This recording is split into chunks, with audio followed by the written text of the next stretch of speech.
Michalom Šimečkom iba tak, že to je jeho mama. Vy mi chcete povedať, že pani Jourová ako produkčná nemala vedomosť, koľko peňazí do tej firmy príde? Ja neviem, ja som ten audit nekúkal. Predstavte si situáciu, že ja dnes za moderovanie tejto reakcie, za tejto konkrétnej, dám faktúru konateľovi firmy, šéfredaktorke, riaditeľke. Ja to tu neobhajujem, ale Do Šimečkovej zlodejiny je namočená aj Jourová. Ale koho by to zaujímalo? Však PSkári môžu kradnúť, že? A Mesterová z PS môže nadávať inej žene poslankyni, že je stará fuchtľa. Keby takéto niečo povedal niekto o Čaputovej, tak by tu bola tretia svetová. Ale oni môžu.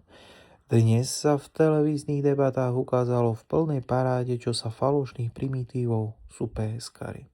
Vyjadril sa europoslanec Ľuboš Bláha, ktorý si servítku pred ústa rozhodne nedával a takto zhodnotil progresívcov.